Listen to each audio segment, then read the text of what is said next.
ముగ్గురు కిలాడి లేడీని అరెస్ట్ చేసినట్టు జిల్లా ఎస్పీ మల్లిగా తెలిపారు.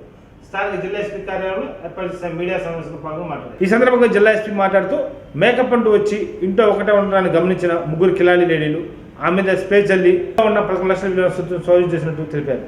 ఈ కార్యక్రమంలో town DSP Narayana Reddy, CI Batwachal Reddy, SI Ankamarao, Mallikarjun, women SI Varalakshmi తదితరులు బాగున్నారు.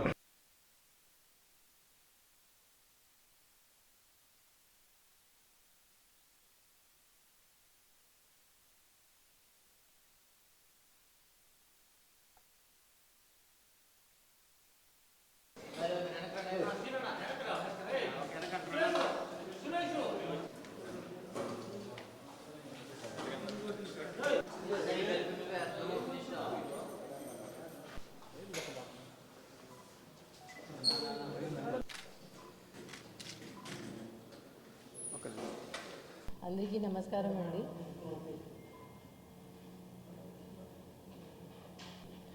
నిన్న దట్ ఈస్ అరౌండ్ 11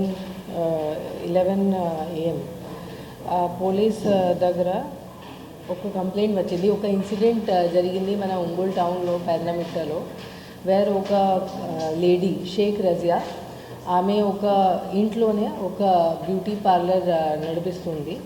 సో అక్కడ 3 లేడీస్ రావడం జరిగింది. వాళ్ళు కొన్ని బ్యూటీ ట్రీట్మెంట్స్ చెప్పారు, ఐబ్రోస్, ఫేషియల్ ఇది చెప్పారు. ఆమె ఇది చేస్తూ క్రమంలో ఆమె ఒక లేడీది పెడిక్యూర్ చేసినప్పుడే సడన్గా వాళ్ళు ఆమెకి పట్టుకొని ఆమెకి కొంచెం సబ్స్టెన్స్ ఇంటాక్సికేటింగ్ సబ్స్టెన్స్ పెట్టి దాని తర్వాత ఆమె బాడీ మీద ఏదో లిక్విడ్ కూడా పోర్ చేయడం జరిగింది. ఆమె డీక్యాపిటేటెడ్ అయింది. దాని తర్వాత దీస్ 3 లేడీస్ వాళ్ళు ఇంట్లో ఆ కీస్ వెతుకొని వాళ్ళ బీరువా ఓపెన్ చేసి వాళ్ళ property worth 100 grams of gold ornaments and cash 40,000 వాళ్ళు అక్కడ నుంచి తీసుకుని వెళ్ళడం జరిగింది. సో మనకి ఇమీడియట్గా డయల్ 100 కాల్ వచ్చింది పోలీస్కి, అండ్ ఇమీడియట్లీ మన పోలీస్ ఆఫీసర్స్ సీన్కి వెళ్ళారు అండ్ కేసు నమోదు చేశారు.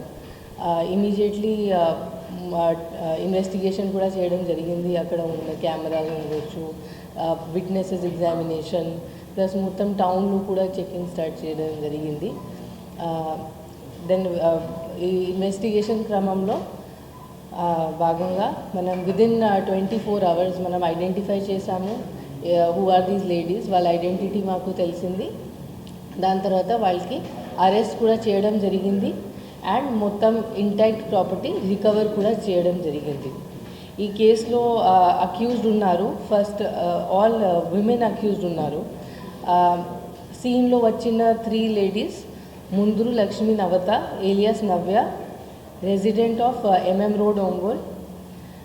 Second Karnam Mohana Deepti, wife of Nageswararao, resident of IKEA apartment MM Road. Third accused Alhari Aparna, resident of Balaji Rao Peta, near Polarama Temple, Ongol. So these 3 ladies akkada vacharu and oka lady back nunchi help chesindi valki. Aame peru Sheikh Saira Banu alias Dasari Banu. She is resident of Rajiv Nagar First Lane, Ongol. So basically ఇక్కడ ఏముంది, all 4 ladies ఎవరు involve ఉన్నారు వాళ్ళు చాలా financial transactions చేస్తూ ఉన్నారు. ఇంట్రెస్ట్లో డబ్బు తీసుకోవడం, హైయర్ ఇంట్రెస్ట్లో ఇవ్వడం, వేరే వాళ్ళ ష్యూరిటీస్ ఉండడం, ఇలాంటి చాలా టైం నుంచి వాళ్ళు ఫైనాన్షియల్ ట్రాన్సాక్షన్స్ చేస్తున్నారు. అండ్ ఇప్పుడు వాళ్ళు కొంచెం ఇబ్బందిలో వచ్చారు బికాజ్ వాళ్ళకి లాసెస్ అయింది. ప్లస్ వాళ్ళు ఇంట్లో ఎవరికి తెలియకుండా ఇలా చేస్తున్నారు కాబట్టి వాళ్ళకి చాలా స్ట్రెస్ అయింది. అండ్ ఆల్ దీస్ లేడీస్ వాళ్ళు ఫ్రెండ్స్ ఉన్నారు. సో ఇది ప్రాబ్లం, వాళ్ళ ఫైనాన్షియల్ ప్రాబ్లమ్ సాల్వ్ చేయడానికి వాళ్ళు ఇది ప్లాన్ చేశారు. సో దీనిలో షేక్ సైరా బాను ఎవరు మన A4 ఉంది, ఆమె మన కంప్లైనెంట్ షేక్ రజియాది చాలా క్లోజ్ ఫ్రెండ్ ఉంది. ఆమెకి తెలుసు ఇంట్లో ఆమె ఒంటరిగా ఉంటుంది, ఇంట్లో ఏమేమి ఉంది, ఆమె ఫైనాన్షియల్ కెపాసిటీ ఏముంది అన్నీ తెలుసు. సో ఆమె ఐడెంటిఫై చేసి మన రిమైనింగ్ అక్యూజ్కి చెప్పారు. సో వాళ్ళు రెకీ కూడా చేశారు, వాళ్ళు బాగా ప్లాన్ చేశారు.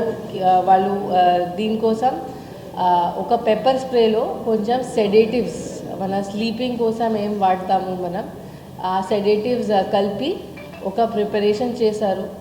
సో అదే ఆమెకి ఫస్ట్ ఆమె మౌత్ మీద అది పెట్టడం జరిగింది. బికాస్ ఆఫ్ దట్ ఆమె చాలా కాన్షియస్నెస్ లూజ్ చేసింది కొంచెం ఇనీషియల్గా. దాని తర్వాత వాళ్ళు ఒక బాటిల్లో హౌస్ హోల్డ్ యాసిడ్, మనం క్లీనింగ్ కోసం, బాత్రూమ్ క్లీనింగ్ కోసం ఏం వాడతాము, అది కూడా ఒక బాటిల్లో తీసుకుని వచ్చారు. సో ఫస్ట్ ఆమె మీద పెప్పర్ స్ప్రే అండ్ సెడేటివ్ పెట్టిన తర్వాత వాళ్ళు ఆ యాసిడ్ ఆమెకి తాపించడానికి ట్రై చేశారు. ఆమె బాగా మౌత్ క్లోజ్ చేసి ఉంది కాబట్టి దే వర్ నాట్ సక్సెస్ఫుల్. ఆ యాసిడ్ మొత్తం ఆమె షోల్డర్, నెక్, మౌత్ మీద పోర్ అయింది. దానివల్ల ఆమెకి కొంచెం బర్న్ ఇంజురీస్ కూడా హౌస్ హోల్డ్ యాసిడ్ వల్ల జరిగింది. సో ఇది చాలా సీరియస్ క్రైమ్స్ బట్టి మనం ఇక్కడ 307, 382, 380, 328 అండ్ 120B కాన్స్పిరసీ, ఇవి అన్ని సెక్షన్స్ మనం అప్లై చేసాము. ఇది ఇక్కడ one more thing that was detected is, వీళ్ళది ఇంకొక కేసు ఉంది ఒంగోలు తాలూకా పోలీస్ స్టేషన్లోనే 2021 ఏప్రిల్ మంత్లో ఒక రాబరీ జరిగింది. అది కూడా వాళ్ళు అడ్మిట్ చేశారు. దానిలో మన లక్ష్మీ నవత అండ్ దీప్తి, దీస్ 2 లేడీస్ ఇంకా 2 అదర్ మేల్ పర్సన్స్తో పాటు వచ్చి అక్కడ ఒక ఓల్డ్ లేడీకి టార్గెట్ చేసి ఆమెకు కూడా ఇలా సబ్జుగేట్ చేసి ఆమె ఐటమ్స్ తీసుకొని వెళ్ళారు. అది కూడా వాళ్ళు నిన్న కన్ఫెస్ చేశారు.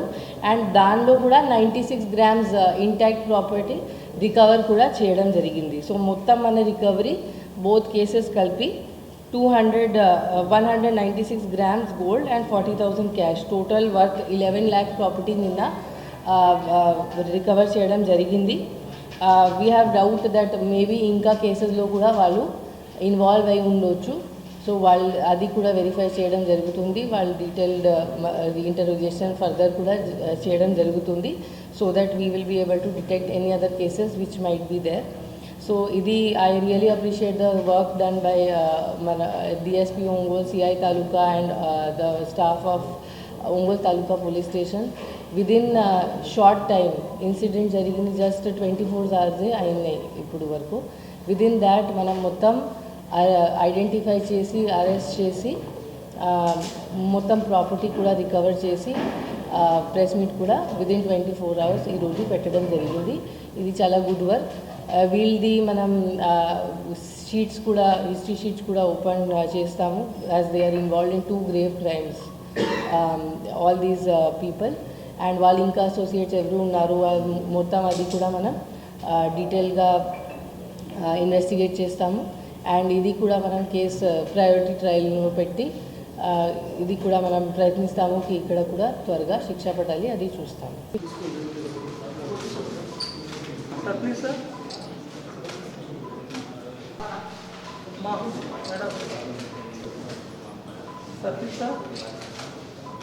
ఒంగోలు అభివృద్ధి బాలిని శ్రీనివాసరెడ్డి హయాంలో జరిగిందని అందరం ఇచ్చిన నాయకుడు బాలిని శ్రీనివాసరెడ్డి అని డిప్యూటీ మేయర్ వేమూరు బుజ్జన్న స్థానిక జిల్లా పార్టీ కార్యాలయంలో మీడియా సంస్థ పాల్గొని మాట్లాడారు. కార్యక్రమంలో కార్పొరేటర్ బెత్నశెట్టి శైలజ, హరిబాబు తదితరులు పాల్గొన్నారు.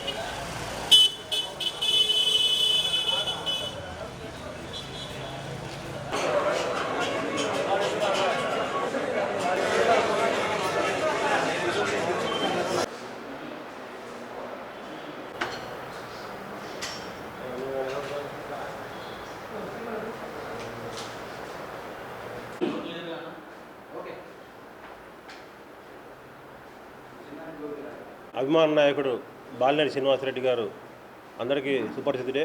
10 సంవత్సరాల నుంచి కుల మతాలకు అతీతంగా అందరినీ కూడా, రాజకీయాలు కానీ కుల మతాలకు అతీతంగా అందరినీ కూడా అభివృద్ధిలో భాగస్వామ్యం చేస్తా మన ఒంగోలు అభివృద్ధి కూడా ఎంత కృషి చేస్తున్న సంగతి మీ అందరికీ తెలిసిందే. ఆయన 99 నుంచి ఎమ్మెల్యేగా నిలబడుతున్నా కూడా 2004 నుంచి మాత్రమే అధికారంలో ఉన్న సంగతి మీకు తెలిసిందే, 5 సంవత్సరాలు. ఆ తర్వాత రాజశేఖర రెడ్డి గారు చనిపోవటం, ఆ తర్వాత జగన్మోహన్ రెడ్డి గారి ఆధ్వర్యంలో చూస్తున్నాం మనము. 1999 నుంచి తర్వాత 2004-2009 మధ్యలో ఒంగోలు చుట్టుపక్కల ఎన్నో కాలనీలు ఎన్నో వేల మంది ప్రజలకు పట్టాలు ఇచ్చి రోడ్లు కానీ కాలువలు కానీ అంత అభివృద్ధికి, నెక్స్ట్ ఒంగోలులో ఓవర్ హెడ్ ట్యాంకులు డిమ్స్ కానీ అంతా దాంతో అభివృద్ధి సంగతి మనం చూస్తున్నాం. 2014 నుంచి 2019 మధ్యలో జనార్దన్ గారు, మామిడి శ్రీనివాసరెడ్డి గారు కూడా ఒంగోలు అభివృద్ధి కృషి చేశారు. ఆ అభివృద్ధి ఇద్దరిని బేరీ చేసుకున్నారు. 2019 ఎన్నికలలో బాలినేని శ్రీనివాసరెడ్డి గారు ఏం చేశారు, జనార్దన్ గారు ఏం చేశారు ఒంగోలు అభివృద్ధికి అనే దాని మీద బేరీజ్ చేసుకొని సుమారు 25,000 మెజార్టీతో వాసన గెలవటం మనందరం కూడా గమనిస్తున్నాం. ఆ తర్వాత 2 సంవత్సరాలు కూడా కరోనా వల్ల అభివృద్ధి కుంటుపడుతున్నా కూడా ఒంగోలు డెవలప్మెంట్కి వాసన అండర్ గ్రౌండ్ కరెంటు, ఒంగోలు 4వ వంతు సుమారుగా అభివృద్ధి చెందడానికి అండర్ గ్రౌండ్ కరెంటుతో ఒంగోలుని బాగా అభివృద్ధి చెందడానికి మనం చూస్తున్నాం. నెక్స్ట్ ఇంకా ఈ ఒక ప్రణాళిక ప్రకారం ముందుకు పోతున్నాం. కరోనా టైంలో ఎన్నో వేల మంది బతకడానికి అక్కడ షెడ్లు వేసి అందరికి కూడా ఆధునిక వైద్యం కూడా అందించి ఎంతోమందిని బతకడానికి కూడా ఆయన కృషి చేసిన సంగతి మనం చూస్తున్నాం. ఇవన్నీ కూడా చూస్తుంటే మనం ఇంకా డెవలప్మెంట్కి 339 కోట్లతో వాటర్ పైప్ లైన్ కానివ్వండి, 25,000 మందికి పట్టాలు కానివ్వండి, దానికి త్వరలో ప్రణాళిక రెడీ చేస్తున్న సంగతి కూడా అందరికీ తెలిసిందే. ఇంత ఒక ఎత్తు అయితే వాసనని రాష్ట్రంలో మంత్రులు కానివ్వండి, ముఖ్యమంత్రి గారు కానివ్వండి ఆయన యొక్క మంచితనాన్ని పొగుడుతూ ఉన్నారు. ఇతర పార్టీ నాయకులు కూడా, పవన్ కళ్యాణ్ గారు కూడా ఒక టైంలో బాలినేని శ్రీనివాసరెడ్డి గారు చాలా మంచి వ్యక్తి అన్న సంగతి మనం చూస్తున్నాం. ఈ మధ్య లోకేష్ గారు ఒంగోలు వచ్చినప్పుడు కూడా వాసనని ఏమనుకోవటం మనం చూస్తున్నాం. వాసన ఆధ్వర్యంలో నడుస్తూ ఒకప్పుడు జిల్లాని దడదల్లాడిచ్చిన ఒక రాజకీయాల్లో బలరాం గారు కానివ్వండి, రాఘవరావు గారు కానివ్వండి, మామిడి శ్రీనివాసరెడ్డి గారు కానివ్వండి అందరూ కూడా వాసన ఆధ్వర్యంలో జిల్లాలో పార్టీ అభివృద్ధికి కానీ జగనన్న కోసం అభివృద్ధి కార్యక్రమాలు పాల్పంచుకోవడం కానీ జిల్లా అభివృద్ధి కృషి చేస్తున్న సంగతి మనం చూస్తున్నాం. అటువంటి బాలినేని శ్రీనివాసరెడ్డి గారిని ఇష్టం వచ్చినట్టుగా అందరూ మాట్లాడడం కూడా కరెక్ట్ కాదు. ఇంకా త్వరలో అంతేకాకుండా మన మున్సిపల్ ఎన్నికల్లో 43 డివిజన్లు సుమారు పార్టీ గెలిచిందంటే వాసనలో గొప్పతనమే అది. మరి అటువంటి ఆయన్ని కూడా ప్రతి ఒక్కళ్ళు కూడా సాయి మరిచి విమర్శించడం కూడా కరెక్ట్ కాదు. త్వరలో 6 నెలలు ఎన్నికలు వస్తున్నాయి కాబట్టి అందరూ దానికి సిద్ధంగా అండి. ఎలా అభివృద్ధి కోసం ఎవరు పోటీ పడతారు, ఎవరిని ప్రజలు గెలిపిస్తారనేది దానికి రెడీ కావాలి. కానీ ఇష్టం వచ్చినట్టు మాట్లాడడం వల్ల మన ప్రజలు మనం అందరం కూడా వీక్ అవుతున్నాము. అది గమనించి అందరూ కూడా పార్టీ అభివృద్ధి కృషి చేయాలని కోరుతున్నాం. ఈరోజు ఈ ప్రెస్ మీట్ పెట్టడానికి కారణము, మొన్న చెంగల్శెట్టి అశోక్ అనే అతను మీడియా ముందు కొన్ని మాటలు మాట్లాడారు. దానికోసమే ఈరోజు ఈ ప్రెస్ మీట్ పెట్టడం అనేది జరిగింది. దాంట్లో భాగంగా 24వ డివిజన్ అభివృద్ధి గురించి కూడా తను మాట్లాడాడు. కాబట్టి 24వ డివిజన్ కార్పొరేటర్గా నేను ఈరోజు ఇక్కడికి వచ్చి వాసన్న పెట్టిన భిక్ష నాకు ఈ కార్పొరేటర్ అనేది. ఆయన ఆధ్వర్యంలో ఆయన సహకారంతో నేను 24వ డివిజన్లో ఏమేమి అభివృద్ధి చేశానో కూడా మీకు నేను తెలియజేస్తున్నాను. అశోక్ గారు మీరు కూడా గమనించండి. ఎందుకంటే 24వ డివిజన్లో నేను రాకముందు ఫస్ట్ షాదీఖానా అనేది సగంలో ఆగిపోయి ఉన్న షాదీఖానాని మన ముస్లిం సోదరులందరూ వచ్చి వాసన దగ్గరికి అది త్వరలో పూర్తి చేయాలి, మా అందరికీ అది ఒక పెళ్ళిళ్ళు చేసుకోవడానికి కానీ ఫంక్షన్స్ చేసుకోవడానికి కానీ చెప్పి అడగడం జరిగింది. దానికి వాసన్న తను ఇంట్రెస్ట్తో దాన్ని ముందు పూర్తి చేయాలని చెప్పి కౌన్సిల్లో పెట్టించి ఈరోజు అది 1,25,00,000తో మేము డెవలప్ చేస్తాము, కట్టడం జరుగుతూ ఉంది, పనులు జరుగుతున్నాయి. అంటే మీకు నేను ముందుగా చెప్పేది ఏంటంటే మా డివిజన్లో ఏమేం పనులు జరిగినాయి, ఏమేం పనులు జరుగుతున్నాయి, ఏమేం పనులు జరగబోతున్నాయి కూడా నేను మీకు వివరిస్తాను. షాదీఖానాది ఆల్రెడీ పనులు జరిగిపోతుంది, పూర్తిగా వచ్చింది. అది త్వరలో మేము దాన్ని ఓపెన్ చేస్తాము. నెక్స్ట్ ఫిష్ మార్కెట్ అనేది ఒంగోలుకి అతి ముఖ్యమైనది ఏంటంటే ఒంగోలు ప్రజలందరూ ఆ ఫిష్ మార్కెట్కి వచ్చి చేపలు కొనుక్కోవడం అనేది జరుగుతుంది. అక్కడ ఆ అమ్మేవాళ్ళు పడే ఇబ్బందులు గమనించి వాసన్న తన స్పెషల్ ఇంట్రెస్ట్తో దాన్ని కూడా ఆయన మాకు చెప్పి ఆయన సహకారంతో ఆయన ఆధ్వర్యంలో కూడా దాన్ని ఈరోజు పనులు జరుగుతుంది. 40 లక్షలతో అది పనులు మొదలెట్టాము, అది కూడా పనులు జరుగుతుంది. నెక్స్ట్ స్లాటర్ హౌస్ అనేది జిల్లాలో అతి ముఖ్యమైనది. అది ఎందుకంటే ఎక్కడంటే అక్కడ అది వాళ్ళు జంతువుల్ని కోయటం జరుగుతుంది. కాబట్టి అది అట్లా జరగకుండా ఒకచాటే జరగాలంటే ఒక స్లాటర్ హౌస్ అనేది కావాలి. దాన్ని కూడా మేము రేపు నెలలో అది కూడా మేము స్టార్ట్ చేయబోతున్నాము. నెక్స్ట్ వచ్చేసి దాని ముందున్న రోడ్డు, ఆ రోడ్డు 10 లక్షలతో, ఆ స్లాటర్ హౌస్ అనేది ఒక 40 లక్షలతో స్టార్ట్ చేస్తున్నాం నెక్స్ట్ మంత్. ఒక 10 లక్షలతో దాని ముందున్న రోడ్డుని మనం అది కూడా మేము క్వారీ రబ్బిష్ దాంతో రోడ్డు కూడా వేయించబోతున్నాను. వాసన్న సహకారంతో ఇవన్నీ జరుగుతున్నాయి. ఆయన దగ్గరుండి ఇవన్నీ కూడా మా చేత చేయిస్తున్నారు పనులు, మంచి పనులు. నెక్స్ట్ ఇంకోటి, పీవీఆర్ స్కూల్లో నాడు నేడు స్కూల్ అనేది 1,25,00,000తో ఈరోజు 13 క్లాస్ రూమ్తో 1,25,00,000తో ఆ వర్క్ జరుగుతుంది. అదే స్కూల్లో ఒక పక్కన ప్రభుత్వ కాలేజీ, అది కూడా వాసన్న సహకారంతో, వాసన్న ఇంట్రెస్ట్తో. ఎందుకంటే పక్క పల్లెటూరులోంచి వచ్చిన విద్యార్థులు ఎక్కడో దూరంగా ఉంటే అది ఇబ్బంది పడతారు కాబట్టి అది పీవీఆర్ స్కూల్లో ఉంటే బాగుంటుందని చెప్పి ఆ ప్రిన్సిపాల్ వచ్చి అడగటం జరిగింది. దాన్ని వాసన్న దాన్ని ఒప్పుకొని ఆ మంచితనంతో ఆయన వాళ్ళకి ఆ వర్క్ కూడా ఒక 10 లక్షలతో ఆ వర్క్ కూడా జరగటం జరుగుతుంది. నెక్స్ట్, ఏకలవ్య నగర్లో ఉండే ప్రజలు ఎప్పటి నుంచో వాళ్ళ కోరిక అది. మేము ఎలక్షన్స్కి వెళ్ళిన రోజు కూడా, నేను కార్పొరేట్ నుంచి ఉన్నప్పుడు నేను క్యాన్వాస్కి వెళ్ళిన రోజు వాళ్ళు కోరిక కోరారు, మాకు ఏకలవ్య నగరు అనే ఒక ఆర్చి కావాలి అని చెప్పి. ఆ విషయం నేను వాసనకి చెప్పడం జరిగింది. ఆయన ఎమ్మటే దాన్ని ఇప్పుడు అది పూర్తిగా వచ్చింది. ఆ ఆర్చి కూడా కట్టించడం జరుగుతుంది. ఆయన సహకారంతోనే ఇవన్నీ జరుగుతున్నాయి. ఆ ఆర్చి ఇంకా 4 రోజుల్లో కూడా మేము దాన్ని ఓపెన్ చేస్తున్నాను. తర్వాత రోడ్డు కూడా, వంటవారి కాలనీ రోడ్డు కూడా శాంక్షన్ అయింది. అది కూడా ఇంకా 2-3 రోజుల్లో, ఇంకా ఒక 10 రోజుల్లో ఆ రోడ్డు కూడా మాకు మొదలెడతారు. గౌరవం ఉంటుంది వాసన్న అంటే. అంతేగాని మీరు అన్నారు, వాసన్న ఎప్పుడు ఎవరి సొంత విషయాల్లో జోక్యం చేసుకోరు, వ్యక్తిగత విషయాల్లోకి రారు, ఎవరిని కూడా ఒక మాట అనరు. ఎవరి వ్యక్తిగత విషయాల గురించి మాట్లాడిన వ్యక్తి ఎవరంటే, అంత మంచి మనసు ఉన్న వ్యక్తి ఎవరంటే ఒక వాసన్నే. మీరు 24వ డివిజన్లో ఒక పెద్ద కుటుంబంకి ఒక జరిగింది అని అన్నారు మీరు. నిజమే, వాస్తవమే. అది జరిగింది. 24వ డివిజన్లో పెద్ద కుటుంబంలో ఒక డిస్టర్బెన్స్ వచ్చింది. అది ఎందుకు వచ్చింది? అది ఒక కుటుంబ సమస్య, కుటుంబంలో వచ్చిన తగాదాలు అవి, ఒక కుటుంబంలో వచ్చిన గొడవలు అవి. దానికి రాజకీయానికి మీరు ముడి పెట్టద్దు. మీరు దయచేసి ఇంకెప్పుడు కూడా దానికి రాజకీయానికి సంబంధం లేదని ఈరోజు నేను గట్టిగా చెప్తున్నాను మీకు. ఇప్పుడు ఒక షార్ట్ బ్రేక్. సువర్ణ శ్రావణం మన ఎన్వీఆర్ జ్యువెలర్స్ లో శ్రావణ మాస వేడుకల వేళ నిత్యనూతన మోడల్స్ తో పసిడికి పట్టాభిషేకం. అద్భుతమైన కళ్యాణ collections, temple jewellery, gold jewellery, diamond jewellery, platinum collections తో ఎన్వీఆర్ లో శ్రావణ మాసం సువర్ణమయం. మీ సేవింగ్స్ కోసం ప్రత్యేక gold and money plans, Kubera Lakshmi, Swarnalakshmi, 999 gold plans కలవు. ఎన్వీఆర్ జ్యువెలర్స్ లో శ్రావణ మాస వేడుకల వేళ పసిడికి పట్టాభిషేకం. 2400 చదరపు అడుగులలో NVR gold, diamonds and platinum, Jaihind complex, FM plaza, 2nd floor, Governorpet, Vijayawada. Proprietor N Balu B Tech. వార్తల్లోకి తిరిగి స్వాగతం. రాహుల్ గాంధీ చేపట్టిన భారత్ జోడో యాత్ర సెప్టెంబర్ 7వ తేదీకి సంవత్సరం పూర్తి సందర్భంగా ప్రకాశం జిల్లా కాంగ్రెస్ పార్టీ ఆధ్వర్యంలో సంఘీభ యాత్ర నిర్వహిస్తున్నట్టు జిల్లా అధ్యక్షుడు ఏదాసాగర్ రెడ్డి తెలిపారు.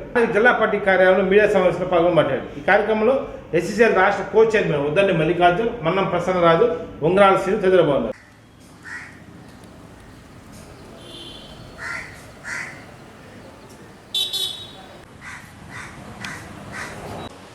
పాత పద్ధతిలో రిజిస్ట్రేషన్ లేదు.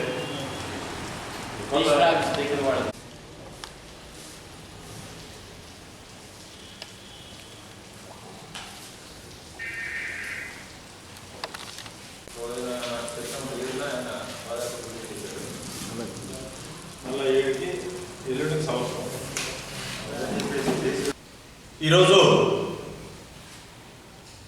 విజయవాడ కాంగ్రెస్ పార్టీ ఆఫీస్ ఆంధ్రనాథ్ భవన్లో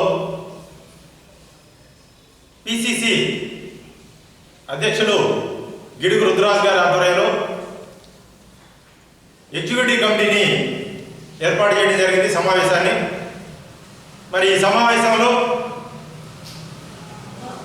రాహుల్ గాంధీ గారు భారత జోడో యాత్రను ప్రారంభించి సెప్టెంబర్ 7వ తారీఖు తోటి సంవత్సరం పూర్తిగా కావస్తున్నటువంటి సందర్భంలో మరి కాంగ్రెస్ పార్టీ శ్రేణులందరూ కూడా అన్ని రాష్ట్రాల్లో అన్ని జిల్లా హెడ్ క్వార్టర్స్లో భారత జోడో యాత్రకి మద్దతుగా సంపూర్ణ మద్దతుని తెలియజేస్తూ మరి భారత జోడో యాత్ర యొక్క ముఖ్య ఉద్దేశం రాహుల్ గాంధీ గారు ఈ భారత జోడో యాత్రని ఎందుకు చేపట్టవలసింది వచ్చింది అనేటువంటి లక్ష్యాలను దృష్టిలో పెట్టుకొని మరి ప్రతి జిల్లా హెడ్ క్వార్టర్స్లో కూడా సాయంత్రం 4 గంటల నుంచి 5 గంటల వరకు 1 గంట సేపు భారత్ జోడో యాత్రని నిర్వహించమని చెప్పేసి పిసిసి అధ్యక్షులు వారు ఆదేశాలు జారీ చేశారు.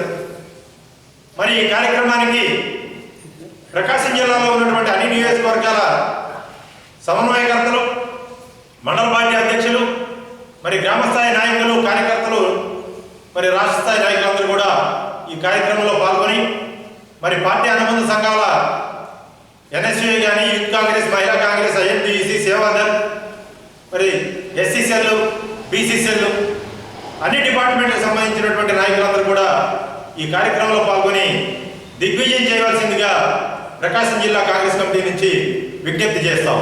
ఈరోజు ప్రకాశం జిల్లా కాంగ్రెస్ పార్టీ కార్యాలయం నందు రాష్ట్ర అధ్యక్షుల వారైన గిడుగు రుద్రరాజు గారి ఆదేశాల మేరకు జిల్లా అధ్యక్షుడైన ఏదా సుధాకర్ రెడ్డి గారి ఆశయం మేరకు రేపు 7వ తారీఖు రాహుల్ గాంధీ గారు పాదయాత్ర చేపట్టి కరెక్ట్గా సంవత్సరం అయిన సందర్భంగా ప్రతి జిల్లా హెడ్ క్వార్టర్ నందు సంఘీభావంగా రేపు సాయంత్రం 4 నుంచి 5 దాకా యాత్ర జరుగుతుంది.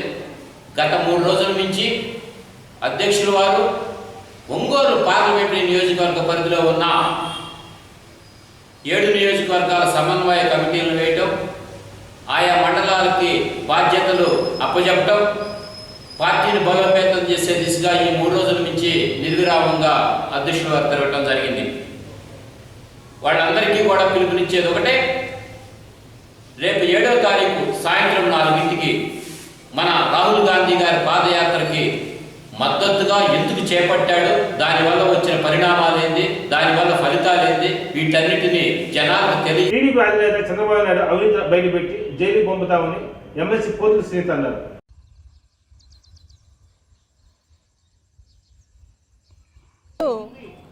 నాలుగు రోజుల నుంచి చంద్రబాబు నాయుడు పైన వస్తున్నటువంటి అవినీతి బండారం, మరి ఐటీ సోకాల్డ్ నోటీస్ ఏదైతే ఇచ్చిందో చంద్రబాబు నాయుడు అవినీతి పైన, మరి చంద్రబాబు నాయుడిని అడుగుతున్నాం, ఎందుకు చంద్రబాబు నాయుడు దీనిపైన స్పందించట్లేదు, చంద్రబాబు నాయుడు ఎందుకు మాట్లాడడం లేదు, దీనికి చంద్రబాబు నాయుడు సమాధానం చెప్పాలని చెప్పి కూడా ఈరోజు అందరు కూడా అడుగుతున్నారు. అయినా కూడా చంద్రబాబు నాయుడు ఎక్కడ కూడా నోరు మెదపడం లేదు.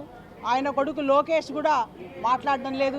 మరి ఆయన దత్తపుత్రుడు పవన్ కళ్యాణ్ కూడా ఏమాత్రం కూడా స్పందించటం లేదు. మరి పచ్చ మీడియా వాళ్ళు కూడా కథనాలు రాసే పచ్చ మీడియా కూడా దీనిపైన స్పందించట్లేదు. మరి డిబేట్లు లేవు, చర్చలు లేవు. మరి చంద్రబాబు నాయుడు పైన ఐటీ సోకాల్డ్ నోటీసు ఇంత పెద్ద ఎత్తున ఇస్తే మరి చంద్రబాబు నాయుడు ఏం చేస్తున్నాడు? చంద్రబాబు నాయుడు నేపథ్యం అంతా కూడా కుట్రలు కుతంత్రాలతోనే రాజకీయ నేపథ్యం అంతా కూడా వచ్చింది. మరి అమరావతిలో ఏదైతే అమరావతి రాజధాని అని చెప్పి తాత్కాలిక బిల్డింగులు కట్టాడో మరి అందులోనే ఈరోజు 118 లక్షల కోట్ల రూపాయలు మరి అవినీతి జరిగిందని చెప్పి మరి ఐటీ శాఖ పంపిస్తే మరి దానిపైన కానీ మరి వాటిని ఏదైతే మీడియా బయట పెట్టిందో మరి వాటిపైన ఎందుకు చంద్రబాబు నాయుడు కొడుకు ప్రతి దానికి కూడా పరువు దావా నష్టం కేసు కింద వెళ్తారే, వీళ్ళు ఎందుకు పరువు నష్టం దావా కేసు వేయలేదని నేను అడుగుతున్నాను చంద్రబాబు నాయుడిని, లోకేష్ని. ఎందుకు మీరు స్పందించట్లేదు అంటే మీ అవినీతి ఏ స్థాయిలో మీ అవినీతి ఈరోజు బయట పెట్టారో నేను ఒకటే కోరుతున్నాను. ఈరోజు సిబిఐ వారిని ఒకటే కోరుతున్నా, చంద్రబాబు నాయుడు ఇంకా అనేక వేల కోట్ల రూపాయలు అవినీతి బండారాన్ని ఖచ్చితంగా విచారించాలి, వాళ్ళని ఖచ్చితంగా కూడా జైలుకు పంపాలని చెప్పి కూడా నేను ఈ సందర్భంగా చంద్రబాబు నాయుడు కొడుకుని మరి కేంద్రం ఏదైతే దారి ఆపుతుందో చేపట్టాలని చెప్పి కూడా నేను విజ్ఞప్తి చేస్తున్నాను. ఎందుకంటే చంద్రబాబు నాయుడు యొక్క ప్రభుత్వం 2014 నుంచి 19 వరకు ఆయన పరిపాలన అంతా కూడా అవినీతిమయమే. మరి అమరావతిని చెప్పి కోట్ల రూపాయలు కొల్లగొట్టడం, మరి ఏటీఎంగా పోలవరాన్ని వాడుకోవడమే, ఇవన్నీ చూసి విసిగిపోయే ప్రజలు ప్రజాక్షేత్రంలో. నమస్కారం.